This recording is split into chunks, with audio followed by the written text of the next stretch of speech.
Guys, welcome back to ज्ञान सागर। My self प्रेरणा दशौंधी और आज हम लोग यहाँ पर डिस्कस करेंगे एईसी इंग्लिश। ठीक है, सेमेस्टर 2 रांची यूनिवर्सिटी। और इसका total 3 PYQ set already uploaded है। जिन्होंने नहीं देखा है वो जाके वीडियो को देख सकते हैं। ये आपका पूरा लॉन्ग और पूरा ये का वीडियो नहीं होने वाला। ये आपका जैसे कि आपको तो 3 सेट में आपको पता चल गया होगा कि कैसा क्वेश्चन पूछ रहा है, कैसा नहीं पूछ रहा है। तो बस एक फिनिशिंग देना, एक क्विक रिवीजन टाइप में ये वीडियो होने वाला है। जस्ट 10-15 मिनट का वीडियो होगा। ठीक है, तो चलिए क्लास को स्टार्ट करते हैं हम लोग बिना देरी का। और आई होप आप लोग का तैयारी हो चुका होगा। ये बस एक रिवीजन क्लास टाइप में है। ठीक है, देखिए एक बार अगर कोई महानुभाव जिनको सिलेबस नहीं पता है तो थोड़ा देख लें। यूनिट 1 में है कि what is communication definition and aspects. हो सकता है डायरेक्ट ये क्वेश्चन पूछ दे, है कि नहीं, क्योंकि कम्युनिकेशन का तो क्या है, इसका प्रोसेस का आपको ये करना है, डेफिनेशन करना है, टाइप्स करना है, कुछ ही ज़्यादा है। तो एक ही तो है ही ऐसे थ्योरी वाला, तो इससे तो क्वेश्चन आना ही आना है। फिर आपका यूनिट 2 में reading comprehension, note making and summarising है। यूनिट 3 में शॉर्ट कंपोजिशन में क्या क्या आ गया, नोटिस आ गया, एडवर्टीजमेंट आ गया, पोस्टर आ गया और इनविटेशन आ गया। यूनिट 4 में आपका different type of letter writing है कि लेटर ऑफ इंक्वायरी कैसे दिखाता है, प्लेस ऑर्डर, अगर किसी चीज़ का ऑर्डर को प्लेस करना होता है तो कैसे होता है, कंप्लेंट करना हो कि अगर कोई आप कोई सर्विस या कोई प्रोडक्ट से आप सेटिस्फाइड नहीं है तो आप उसका कंप्लेंट लिख सकते हो। फिर लेटर ऑफ रिक्वेस्ट आप कर सकते हो, लेटर टू द एडिटर जो हम लोग एक न्यूज़पेपर वाले को देते हैं कोई भी इशू का क्या करने के लिए, इशू को इधर ध्यान केंद्रित करने के लिए। ठीक है, फिर लेटर टू द प्रिंसिपल तो है ही आपका। फिर एप्लीकेशन फॉर जॉब है। फिर यूनिट 5 में आपका आर्टिकल राइटिंग है, रिज्यूम राइटिंग है। तो हमारा मेन टारगेट क्या होगा कि हम लोग कम्युनिकेशन को अच्छे से कवर कर ले ताकि आपका एक तो क्वेश्चन कम से कम फिक्स हो। उसके बाद आर्टिकल उस सब का बस हम लोग थ्योरी में नहीं जाएंगे, बस उसका फॉर्मेट थोड़ा थोड़ा हम लोग देख लेंगे, हो जाएगा। ठीक है, तो सबसे पहले बच्चा है कि कम्युनिकेशन होता क्या है। ठीक है, तो कम्युनिकेशन क्या है भाई, तो सबसे पहले आप याद रखिए कि ये 2 वे प्रोसेस है। ठीक है, 2 वे प्रोसेस है। हो सकता है फिलिंग द ब्लैंक्स या कुछ जो आपका 1 नंबर में आ रहा है उसमें पूछ दे कि 1 वे है कि 2 वे है। तो ये कैसा प्रोसेस है, 2 वे प्रोसेस है। ठीक है, और इसका अगर हम लोग बेसिक जाने तो ये क्या है भाई, कम्युनिकेशन क्या है, एक प्रक्रिया है, एक प्रोसेस है। तो दीदी किस चीज़ का ये प्रोसेस है या प्रक्रिया है भाई, तो इसमें हम लोग क्या करते हैं, अपने आइडियाज़ को, ठीक है, अपने आइडियाज़ को, अपने थॉट्स को, अपने इमोशंस को, ठीक है, अपने फीलिंग्स को हम लोग क्या करते हैं भाई, शेयर करते हैं। ठीक है, शेयर करते हैं। हो सकता है किसी इंडिविजुअल के साथ करें, हो सकता है कोई ग्रुप के साथ कर रहे हैं। ठीक है, तो उसी को हम लोग क्या बोलते हैं भाई, कम्युनिकेशन बोलते हैं। और इफेक्टिव कम्युनिकेशन होना बहुत ज़रूरी है। इफेक्टिव कम्युनिकेशन नहीं आएगा तो मिसअंडरस्टैंडिंग क्रिएट हो सकता है। एक बार इसका आंसर हम लोग पढ़ लेते हैं। Communication is the process of exchanging ideas, information, thought, and feelings between individual and group through a common system of symbol, language और बिहेवियर। देखिए बहुत बड़ा बात लिखा हुआ है कि सिम्बॉल के साथ हम लोग कम्युनिकेशन कर सकते हैं। ऐसा थोड़ी ना कि अभी हम बोल रहे हैं और आप सुन रहे हैं तो ही कम्युनिकेशन है, नहीं भाई। क्या है, सिम्बॉल, जो बोल नहीं पाता है क्या वो कम्युनिकेशन नहीं करता है, वो संचार नहीं करता है मैम, बिल्कुल करता है। वो क्या करता है, सिम्बॉल के जरिए करता है, सिम्बॉलिक करता है। उसके बाद देखिए लैंग्वेज, अभी तो हम लोग क्या कर रहे हैं, आप एज ए एक हिंदी लैंग्वेज और इंग्लिश लैंग्वेज, 2 लैंग्वेज यूज़ कर रहे हैं हम। बिना किसी लैंग्वेज का हम लोग क्या कर सकते हैं, कम्युनिकेशन कर सकते हैं, लेकिन बहुत कठिन होगा। इससे जो डेवलपमेंट होगा वो ज़्यादा तेज़ी, वो पूरा धीरे हो जाएगा, है कि नहीं, लैंग्वेज अगर नहीं रहेगा तो। और क्या है भाई, बिहेवियर, बिहेवियर से भी हम लोग क्या करते हैं, कम्युनिकेशन करते हैं। ठीक है, it is an essential part of an human life. बहुत बड़ा इसका रोल है, बहुत बड़ा इंपॉर्टेंट पार्ट है हमारे लाइफ का। क्यों, क्योंकि हम लोग को भी पता है कि हम लोग क्या है, एक सोशल एनिमल है भाई। और हम लोग सोसाइटी में रहते हैं, वहाँ रिलेशन बिल्ड करने के लिए हम लोग को एक अच्छा कम्युनिकेशन का होना बहुत ज़रूरी है। क्यों ज़रूरी है, वहाँ पे हम लोग अपने नॉलेज को शेयर करेंगे, है कि नहीं। तो यही है, तो आई होप कम्युनिकेशन आपको समझ में आ गया है। फिर देखिए communication is not just about speaking और राइटिंग। कम्युनिकेशन का मतलब ये नहीं होता है कि आप बस बोल दिए या पत्र लिख दिए तो ये कम्युनिकेशन हो गया। तो क्या होता है भाई, it involves understanding and being understood. और ये क्या, एक तो आपको समझना भी पड़ेगा और समझाना भी पड़ेगा। It plays a vital role in a personal, social and professional life. और ये हमारे पर्सनल लाइफ में भी काम काम आता है, सोशल में भी आता है, प्रोफेशनल में आता है, तीनों में ये पूरा हमारी जिंदगी से ही जुड़ा हुआ है कम्युनिकेशन प्रोसेस, है कि नहीं। पर्सनल लाइफ में आप, आपका पार्टनर हो, आपका भाई बहन हो, आपका सगी संबंधी हो, आप अगर कुछ दिन बात नहीं करते हो तो कैसा लगने लगता है, आप खुद डिप्रेस्ड हो जाओगे, चिड़चिड़ापन हो जाएगा, है कि नहीं। ऐसे तो हम लोग बोल देते हैं कि हम लोग रिलेटिव को इग्नोर करते हैं, वो हमें इरिटेट करते हैं, लेकिन अगर सोचिए आपका किसी से बात ही नहीं होगा तो कितना बुरा लगेगा, है कि नहीं। आप लोग को पता नहीं लगता है कि नहीं, मान लो मेरे घर में है, हम लोग गोतिया भैयाद है, ठीक है, सबके घर में झगड़ा होता है भाई, जमीन जायदाद पैसा सबके घर में होता है। हो गया झगड़ा, ठीक है, झगड़ा हो गया। अब झगड़ा होने से तो कुछ दिन बात नहीं होता है कि नहीं, कुछ दिन बात नहीं होगा उनसे, तो बाहर निकलने में भी खराब लगता है कि भाई यार क्या करेंगे बाहर निकल के, है कि नहीं।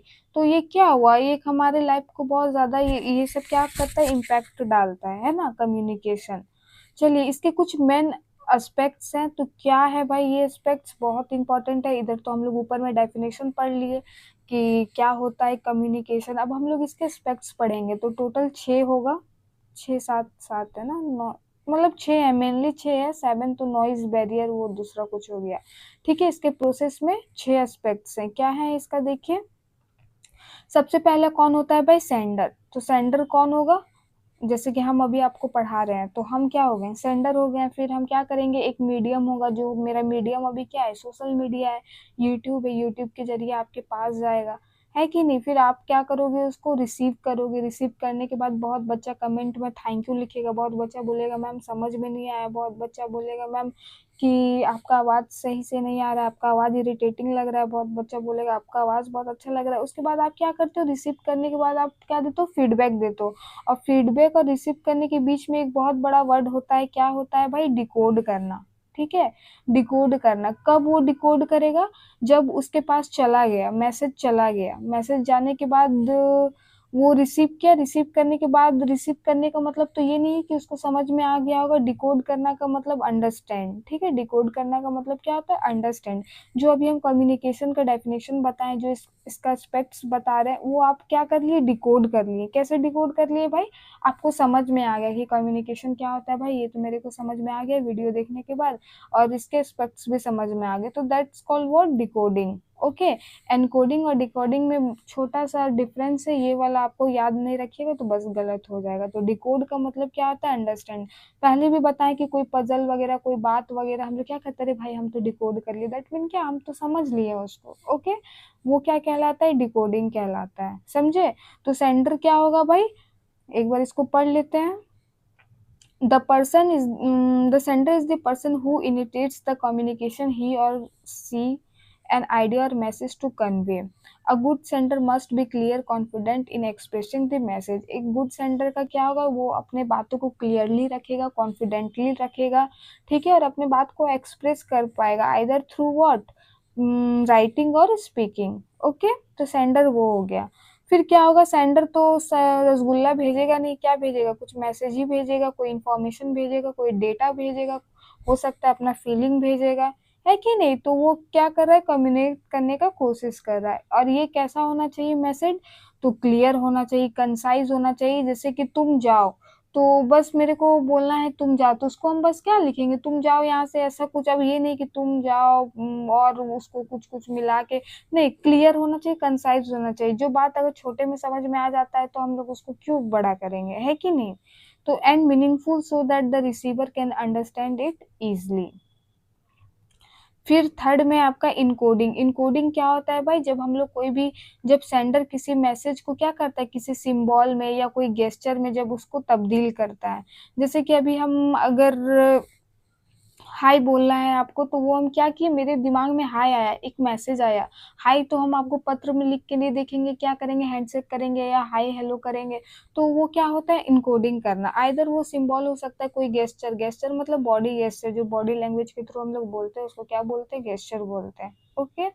Proper encoding ensure that the message is expressed effectively. उसके बाद हमारा फोर्थ में क्या आ गया बेटा, चैनल आ गया। चैनल क्या होता है, मीडियम होता है। अभी हम क्या बोले कि वीडियो रिकॉर्ड कर रहे हैं, आपको हम भेजेंगे, तो किस में भेजेंगे, सोशल मीडिया के थ्रू भेजेंगे, कोई एक जरिया है कि नहीं, तो उसी मीडियम को, उसी को हम लोग क्या बोलते हैं, चैनल बोलते हैं। The channel is the medium through which the message is sent, such as speech, writing, email और social media. Choosing the right channel is important for effective communication. समझ में आ गया, ये चैनल तक। उसके बाद रिसीव सेंडर का काम खत्म हो गया, काम खत्म हो गया। अब कौन आता है भाई, रिसीवर आता है। रिसीवर क्या करेगा, उस मैसेज के, उस पर्सन के मैसेज को क्या करेगा, रिसीव करेगा, इसीलिए वो क्या कहलाता है, रिसीवर कहलाता है। The success of communication depends on how well the receiver understand the message. अब हम लोग कैसे बोलेंगे कि ये कम्युनिकेशन अच्छा हुआ, ये इफेक्टिव कम्युनिकेशन रहा, ये पुअर कम्युनिकेशन रहा। जरूरी नहीं ना है कि हमेशा कम्युनिकेशन बढ़िया ही हो, दूर में हो, नॉइज हो, कुछ बैरियर हो, साइकोलॉजिकल बैरियर हो, तो उसको हम क्या बोलेंगे, पुअर कम्युनिकेशन बोलेंगे। अब वो रिसीवर पे डिपेंड करता है, वो कितना समझदार है, वो कितना होश में है, वो कितना अटेंटिव है कि नहीं। तो रिसीवर समझ में आ गया। रिसीवर, अब उसको करने के बाद यहाँ पे एक रिसीवर के बाद आप क्या लिख देना, एक डिकोड लिख देना, ठीक है। 6 नंबर देके क्या लिख देना, यहाँ पे डिकोड, यहाँ पे नहीं लिखा हुआ है। डिकोड का क्या मतलब होता है, जब रिसीवर क्या करता है, मैसेज को समझ लेता है, अंडरस्टैंड द मैसेज, देन वो क्या कहलाएगा, डिकोडर कहलाएगा, या डिकोड कहते हैं, ठीक है। तो वो हमारा हो गया डिकोड, ठीक है। फिर डिकोड करने के बाद वो क्या देगा, फीडबैक देगा। फीडबैक हो सकता है पॉजिटिव हो, नेगेटिव हो, जैसे अभी हम बताएं वीडियो में, आप कमेंट कीजिएगा, तो हो सकता है कोई बच्चा पॉजिटिव करेगा, हो सकता है कोई बच्चा मेरे एफर्ट्स को देखेगा, थैंक यू बोलेगा, है कि नहीं। तो वो क्या कहलाता है, फीडबैक कहलाता है, ठीक है। और यही कंप्लीटनेस का ताज देता है। फीडबैक क्या करता है, कम्युनिकेशन को कंप्लीट करता है, ठीक है। कम्युनिकेशन को क्या करता है, कंप्लीट करता है। अब देखिए नॉइज आ गया, ठीक है, नॉइज आ गया। हो सकता है बहुत सारा क्या होगा, फिजिकल बैरियर होगा। फिजिकल बैरियर का मतलब अभी बाइक का साउंड आ रहा होगा, हो सकता है डीजे बजने लगा होगा, ये सब क्या हो गया, फिजिकल बैरियर हो गया। और एक क्या होता है मैम, तो आपका साइकोलॉजिकल बैरियर होता है, ठीक है। साइकोलॉजिकल बैरियर क्या होता है, जब आप फिजिकली वहां तो प्रेजेंट रहते हो क्लास में, लेकिन अभी भी बहुत बच्चे वीडियो ऑन तो रखा होगा लेकिन कुछ सुना नहीं होगा, फिर पीछे जाएगा, बैक करेगा थोड़ा, फिर सुनेगा, तो वो क्या हो गया, साइकोलॉजिकल बैरियर। आपका दिमाग वहाँ पे थोड़ा साथ छोड़ दे रहा है, आपका मन नहीं कर रहा है, आप इरिटेट हो रहे हैं, तो वो सब क्या हो गया, साइकोलॉजिकल बैरियर हो गया, ठीक है। आपको डर लग रहा है, ऐसा होता है ना कि कभी कभी आपको स्टेज में जाना होता है, आपका नाम भी कॉल होगा तो आप नहीं, क्योंकि आपको डर के मारे आपका हवा टाइट है कि नहीं, तो वो चीज हो गया साइकोलॉजिकल बैरियर। ओके बच्चा, देखिए अब इसको एक बार पढ़ लेते हैं। Noise refers to any disturbance that affect communication. Noise का मतलब क्या होता है, जो कम्युनिकेशन को डिस्टर्ब कर रहा है, वो हम लोग क्या कहेंगे, उसको नॉइज कहेंगे, बैरियर कहेंगे, रुकावट कहेंगे, ठीक है, बाधा कहेंगे। Such as language barrier, distraction और टेक्निकल इशू। लैंग्वेज बैरियर मतलब क्या हो सकता है, किसी बच्चा को खाली इंग्लिश ही समझ में आता हो सकता है किसी बच्चे को खाली हिंदी ही समझ में आता हो, तो वो सब क्या हो जाएगा, जिस बच्चा को हिंदी नहीं समझ में आ रहा, अगर हम इंग्लिश बोल रहे हैं तो उसको दिक्कत होगा कि नहीं, तो वो क्या हुआ, लैंग्वेज बैरियर हो गया। डिस्ट्रैक्शन तो आपको पता है कि तुरंत आपका फ्रेंड अभी एक रील सेंड कर देगा, मेरा वाला बैक करके उधर चल जाओगे, तो that's called word distraction. Technical issue क्या होगा भाई, हो सकता है मेरा माइक काम नहीं करेगा, अच्छे से आवाज नहीं जा रहा होगा, तो that's called word technical issue. हो सकता है आपका इंटरनेट सही से नहीं चल रहा होगा। ओके, तो ये हमारा कम्युनिकेशन हो गया। तो communication is a dynamic process that essential for effective interaction and understanding. ये आपका यहाँ पे हो गया। इसको ऐसे डील कर लेते हैं, एक बार पूरा पढ़ना नहीं है। Explain the importance of communication in personal and professional life. तो ये पर्सनल और प्रोफेशनल में क्या इंपॉर्टेंट रखता है, क्या महत्व रखता है। सबसे पहले आपको जब ऐसा क्वेश्चन आएगा और एक ही क्वेश्चन आएगा, तो सबसे पहले आप थोड़ा कम्युनिकेशन का क्या कर देना, डेफिनेशन दे देना, ठीक है। कम्युनिकेशन का क्या कर देना, डेफिनेशन दे देना। ओके, ये क्या लिखेगा तुम लोग, ब्लैक पेन से लिखना। उसके बाद यहाँ पे इंपॉर्टेंस इन पर्सनल लाइफ, एक बार पर्सनल लाइफ करके उसको पॉइंट्स देना, एक बार क्या करना, प्रोफेशनल लाइफ लिख के एक बार पॉइंट्स देना। तो वो सब लिखने का टेक्निक होता है, ओके। जो हम तुम लोग को बता रहे हैं वो आप सुनो, ऐसे ही लिखना है। तो यहाँ पे तो हम लोग कम्युनिकेशन का मतलब पढ़ लिए, तो फिर से दोबारा नहीं पढ़ने जाएंगे। तो इसका हम लोग देखते हैं कि क्या-क्या है भाई इसका पॉइंट कम्युनिकेशन का। तो ये क्या करता है भाई, बिल्ड रिलेशनशिप करता है। आप समाज में उठते ही नहीं हो, बैठते ही नहीं हो, घर से निकलते ही नहीं हो, खाली गेम खेलते हो अंदर में, तो आपका क्या होगा, कम्युनिकेशन नहीं होगा, इंटरेक्शन नहीं होगा, तो आपको लोग उतना जानेंगे भी नहीं, उतना पूछेंगे भी नहीं। वही बच्चा है वो पढ़ने में बहुत कमज़ोर है, सब दोस्ती यारी करते रहता है, उसका अगर कुछ गलत हो जाएगा उसके साथ सब खड़ा हो जाएगा। तो वो सब क्या है, एक रिलेशनशिप, बिल्ड रिलेशनशिप, उसका व्यवहार से उसका ये होता है, ठीक है? तो एक बार पढ़ लो, communication helps in creating maintaining the relationship by promoting understanding and trust. Okay, फिर है इम्प्रूव्स अंडरस्टैंडिंग। जितना अच्छा कम्युनिकेशन रहेगा उतना अच्छा हम लोग का क्या होगा, अंडरस्टैंडिंग लेवल होगा, ठीक है? एक दूसरे के आइडियाज को, थॉट्स को हम लोग क्या कर पाएंगे, समझ पाएंगे, एक दूसरे के पर्सपेक्टिव को, ठीक है? उसके बाद इनहेंस टीम वर्क। जब हम लोग अच्छे से कम्युनिकेट करेंगे तो टीम वर्क बढ़िया होगा। ओके, आप बात ही नहीं करेंगे, आप भी वही डेटा सेम पर काम कर रहे हैं, वो भी सेम डेटा पे काम कर रहा है, तो वो क्या होगा, कम्युनिकेशन का ही है ना, कि आप अच्छे से बात कर रहे हो, मिसअंडरस्टैंडिंग नहीं हो रहा है, इफेक्टिव कम्युनिकेशन हो रहा है। तो ये क्या करता है, काम को क्या करता है, आगे ले जाता है, इसमें इन्हेंसमेंट करता है। उसके बाद देखिए क्या है, इंक्रीज इफिशियंसी। इंक्रीज इफिशियंसी कैसे होता है भाई, तो जब हम लोग कम्युनिकेशन हम लोग का क्लियर रहेगा तो क्या होगा, गलतियां कम होगी, कंफ्यूजन कम होगा, और एक बेटर परफॉर्मेंस की ओर हम लोग अग्रसित होंगे, ठीक है? प्रोडक्टिविटी कार्य होगा। Helps in decision making. जब हम लोग क्या करते हैं, प्रॉपर कम्युनिकेट करते हैं, तो हम लोग क्या करते हैं भाई, सबको मौका मिलता है बोलने का, ये करने का, तो एक हम लोग कम्युनिटी टाइप में हम लोग काम करते हैं। ओके, फिर है रिजॉल्व कन्फ्लिक्ट्स। तो रिजॉल्व कन्फ्लिक्ट्स कैसे, इस कन्फ्लिक्ट्स को वो रिजॉल्व करता है, तो effective communication helps in resolving misunderstanding and conflict in a peaceful manner. जब आप अच्छे से बात करते हो, कोई समस्या को रखते हो, कम्युनिकेट करते हो, तो क्या होता है, कोई भी कन्फ्लिक्ट को, कोई भी कंट्राडिक्शन का क्या होता है, सॉल्व होता है। फिर बूस्ट कॉन्फिडेंस। एक हम लोग ऐसे भी बोलते हैं कि अरे तुम बहुत कोई पढ़ने में अच्छा रहता है लेकिन बोल नहीं पाता, बहुत कोई खड़खड़ा के बोलेगा लेकिन पढ़ नहीं पाता है। तो ये क्या करता है, हम लोग को जब हम लोग का कम्युनिकेशन स्किल अच्छा रहता है तो ऑटोमेटिक एक अंदर में क्या आ जाता है, कॉन्फिडेंस आ जाता है। ये आप भी फील किए होंगे, है कि नहीं? तो यही कुल मिलाकर है, आपको होप समझ में आ रहा होगा। अब देखिए यहाँ पे क्या है, discuss the different types of communication with suitable example. तो क्या है भाई, डिफरेंट टाइप्स ऑफ कम्युनिकेशन, अगर डिफरेंट टाइप भी बोला है फिर भी आपको क्या करना है, कम्युनिकेशन का एक बार डेफिनेशन छोटा सा उसमें दे देना है, ठीक है?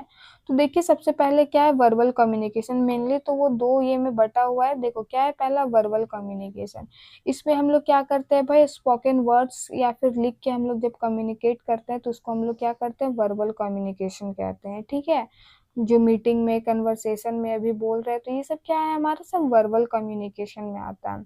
नॉन वर्बल में क्या होता है, जब हम लोग बोलते नहीं है, किससे करते हैं भाई, अपना फेशियल एक्सप्रेशन से। ना बोलते हैं, मुंह से तो हाँ निकलता नहीं ज्यादा, ना ही है कि नहीं, ना बोलते हैं, बॉडी गेस्चर देते हैं, ना बोल देते हैं, बॉडी लैंग्वेज से बात करते हैं, अपने पोस्चर से, अपने आई कांटेक्ट से, है कि नहीं? तो ये सब हमारा किस में हुआ, नॉन वर्बल में हुआ।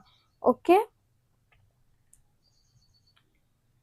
रिटन कम्युनिकेशन है तो includes letter, report, email, notice, ये सब किस में आ जाएगा हमारा, communication, written communication. Visual communication में कब आएगा भाई, जब हम लोग क्लास में देखते हैं कुछ इमेज हो गया, चार्ट हो गया, ग्राफ हो गया, सिंबल हो गया, ये सब से हम लोग जब बताने का प्रयास करते हैं तब वो क्या कहलाता है, विजुअल कम्युनिकेशन। प्रेजेंटेशन देते हैं तो वो सब विजुअल हो गया।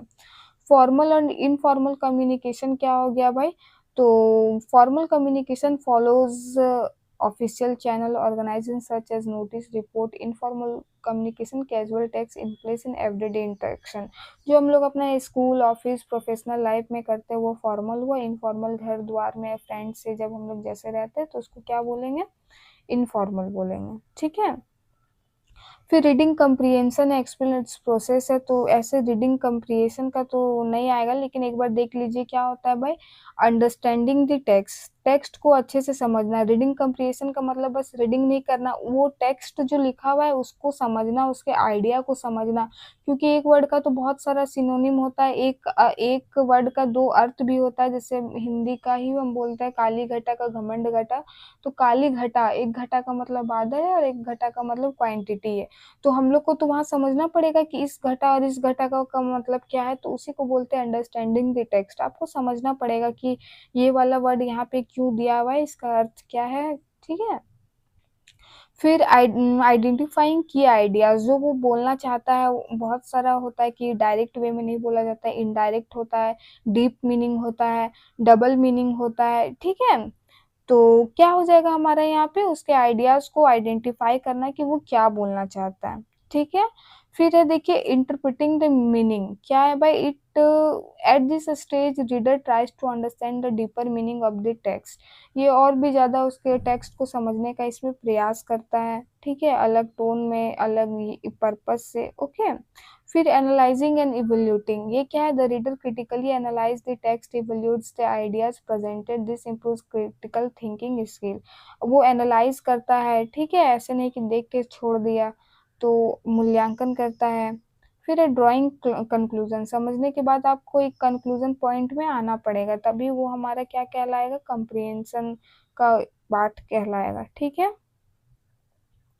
Explain the concept, step and importance of note making, तो नोट मेकिंग में हम लोग क्या करते हैं, पूरा समराइज टाइप में करते हैं, और क्या करते हैं, इम्पोर्टेंट फैक्ट्स को, आइडिया को, एग्जाम्पल को लिखते हैं, बाकी अननेसेसरी चीज को हटा देते हैं। ये हमारा क्या करता है भाई, तो टाइम को सेव करता है, क्विक रिवीजन में हेल्प करता है कि नहीं।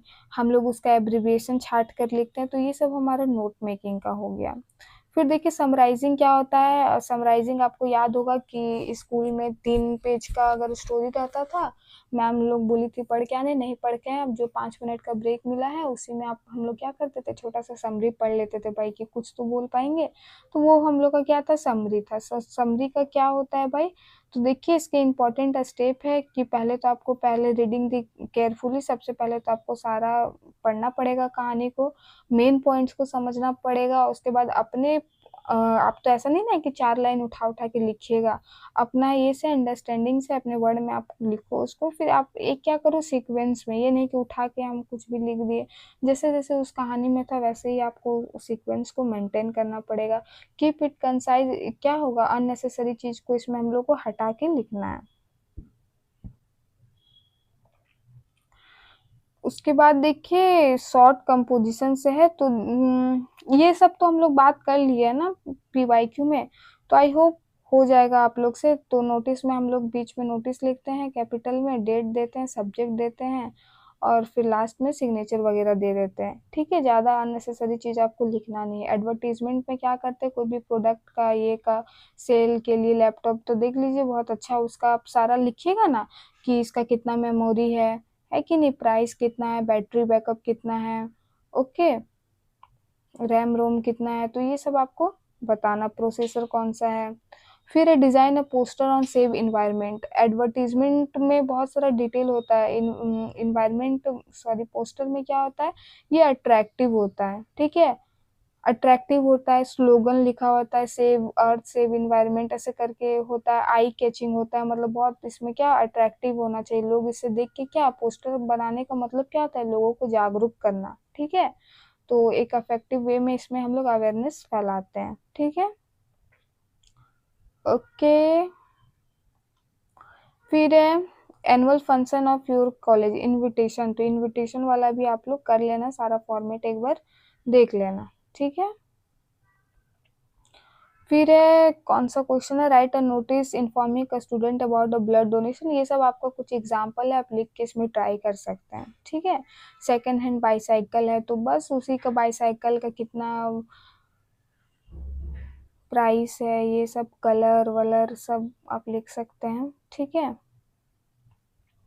फिर article importance of education in modern life, तो आर्टिकल आपको पता है फैक्ट्स वगैरह लिखना होता है इसमें, तो वही लिखना है आपको, छोटा ऐसे टाइप में ही होता है, ज़्यादा डिफरेंस तो हम लोग डिफ्रेंशिएट करके लिख नहीं पाते हैं, ऐसे ही बोले आर्टिकल बोले सेम वे में लिख देते हैं, है कि नहीं। Role of youth in nation building, युवा का क्या रोल है नेशन बिल्डिंग में। तो आपको सबसे पहले हेडिंग डालना है, उसके बाद रोल लिखना है कि हम लोग को पता है कि युवा के पास क्या है, वो एनर्जी है जिससे सबको अट्रैक्ट कर सकता, काम कर सकता, कैंपेन चला सकता, अवेयर कर सकता। तो वही सब आप लोग को लिखना है बस। ठीक है। Prepare a resume for the post of teacher. अब यहाँ पे रिज्यूम पोस्ट ऑफ टीचर आप बोलिएगा मैम हम तो अभी बीएड वगैरह कर भी नहीं किए तो कहाँ से। तो जो जैसा पूछेगा वैसे ही आपको वहाँ पे रिक्वायरमेंट रहेगा, वैसे ही वहाँ डालना है आपको। ठीक है। इसमें नेम है, कॉन्टैक्ट है, ईमेल है, आपका ऑब्जेक्टिव क्या है। तो आप एक अच्छा टीचर बनने का ही देंगे वहाँ, तो ऑब्जेक्टिव दूसरा नहीं लिखेंगे कि पैसा कमाना है चाहे कुछ भी। ठीक है। एक आइडियल रिज्यूम का बात कर रहे हैं। फिर आपका एजुकेशनल क्वालिफिकेशन क्या है ये लिखना है, स्किल आपके पास क्या है, एक्सपीरियंस क्या है, आपके अचीवमेंट्स क्या है, आपके हॉबीज क्या है, ये आपको यहाँ पे। और ये डिक्लेरेशन वाला लिख दीजिएगा तो मास्टर खुश हो जाएगा, है कि नहीं। चलिए उसके बाद आपका क्या, prepare a resume for fresher applying for a job. Job के लिए कर रहा है तो वही करियर ऑब्जेक्टिव में एक रिस्पेक्टेड पोस्ट में जाना चाहता है, किसी कंपनी के हेड को बढ़ाना चाहता है। ठीक है। तो ये सब लिखना है। एजुकेशन सेम है, सेम लिख देना ना, कोई दिक्कत नहीं। लेटर ऑफ इंक्वायरी है जहाँ हमको पूछना रहता है कोई सामान लेने के लिए या कुछ भी, है कि नहीं, कोई प्राइस पूछने के लिए, तो वो लेटर ऑफ इंक्वायरी हम लोग लिखते हैं। फिर लेटर ऑफ प्लेसिंग ऑर्डर, कुछ आपको सामान वामान ये करना है। ठीक है। बुक वगैरह का है एग्जाम्पल, यहाँ पे देख लेना। पीडीएफ पीडीएफ चाहिए होगा तो कमेंट कर देना, या फिर ग्रुप में शायद शेयर हो जाएगा तो ऐड हो जाना उसमें। ओके। लेटर ऑफ कंप्लेंट, जब हम लोग किसी प्रोडक्ट से खुश नहीं रहते, डिससेटिस्फेक्शन रहता है, तो हम लोग उसमें लेटर ऑफ कंप्लेंट का लिखते हैं। ठीक है। लेटर ऑफ रिक्वेस्ट देख लीजिए कि हम किसी क्लब का मेंबरशिप, किसी लाइब्रेरी का, किसी ये का, उसमें लेटर टू एडिटर बहुत इंपॉर्टेंट है, इसको बच्चा कर लेना, इसको स्किप मत करना, बहुत इजी भी है और बहुत अच्छा भी है। ठीक है। इसमें हम लोग क्या करते हैं, यहाँ से देखो, टू द एडिटर कोई भी ये का न्यूज़पेपर का नाम दे देना है, सब्जेक्ट दे देना है। सबसे पहले तो पेपर वाला और ये का क्या, अपने और अपने प्रॉब्लम की ओर ध्यान आकर्षित करवाना होता है। उसके बाद अपने प्रॉब्लम को हम लोग लिखते हैं। ठीक है। उसके बाद क्या करते हैं, प्रॉब्लम को लिखते हैं, उसके बाद हम लोग उसको कुछ उपाय बता देते हैं कि भाई तुम ये करोगे तो ये यहाँ पे ठीक हो सकता है। जैसे ट्रैफिक वाला था तो ट्रैफिक वाला में कि सिग्नल को, एप्लीकेशन को इंस्टॉल करो, है कि नहीं। उसके बाद रोड को थोड़ा वाइडनिंग करो, कंस्ट्रक्शन करो, तो ये सब कुछ कुछ हम लोग उसको दे देते हैं। लेटर टू द प्रिंसिपल आप लोग बचपन से लिखते आ रहे हैं तो हो ही जाएगा। तो thank you for watching. Video लंबा हो ही गया, क्या करें। Thank you for watching, nice. और कमेंट पे बताइएगा वीडियो कैसा लगा। Okay. Bye guys, all the best. 17 को है ना आपका एग्जाम। Okay bye.